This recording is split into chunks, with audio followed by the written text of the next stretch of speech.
বুধবার বিকেল ৩:৪৫ আশেপাশে ঢাবি উপাচার্যের বাসভবনের সামনে ৬টি কফিন সামনে রেখে গায়বানা জানাজা আদায় করে শিক্ষার্থীরা।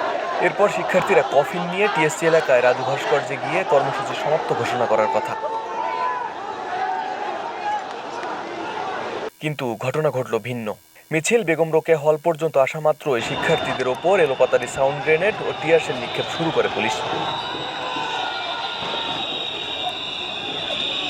এ সময় পুলিশের ছোড়া টিয়ার শেল, সাউন্ড গ্রেনেডের আঘাতে আহত হন বেশ কয়েকজন শিক্ষার্থী সহ অসংখ্য সংবাদকর্মী। এ ঘটনায় সংবাদকর্মীদের তোপের মুখে পড়েন পুলিশ কর্মকর্তারা।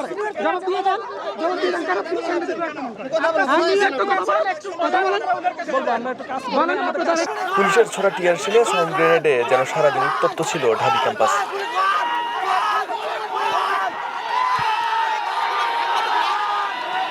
এদিকে ঢাকা বিশ্ববিদ্যালয় অনির্দিষ্টকালের জন্য বন্ধ ঘোষণা করে সন্ধ্যা ৬টার মধ্যে হল ছাড়ার নির্দেশ দিয়েছিল বিশ্ববিদ্যালয় প্রশাসন।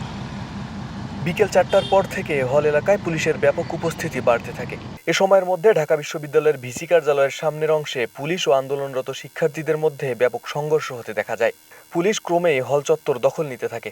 এক পর্যায়ে পুলিশের সঙ্গে টিকতে না পেরে শিক্ষার্থীরা হলের দিকে চলে যায়। শিক্ষার্থীরা হলে প্রবেশের কিছুক্ষণ পরে বিভিন্ন আবাসিক হল থেকে তারা হল ছাড়ার উদ্দেশ্যে বেরিয়ে পড়ে।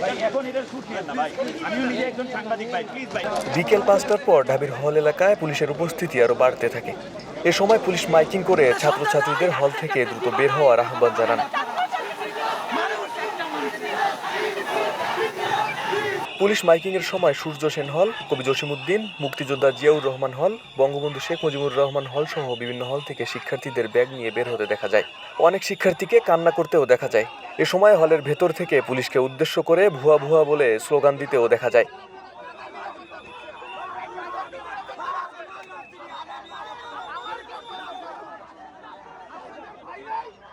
দেখা যায় বঙ্গবন্ধু হল, মাস্টারদা সূর্য সেন, বিজয় ৭১, জিয়াউর রহমান ও জসিমউদ্দিন আবাসিক হল থেকে শিক্ষার্থীরা হল ছাড়ছেন। শিক্ষার্থীরা মহসিন হলের পেছনের ফটক দিয়ে নীলক্ষেত অভিমুখে যে যার গন্তব্যে চলে যাচ্ছেন। এ সময় সাধারণ শিক্ষার্থীদের সঙ্গে করে বইসহ প্রয়োজনীয় ব্যাগ বহন করে যেতে দেখা গেছে।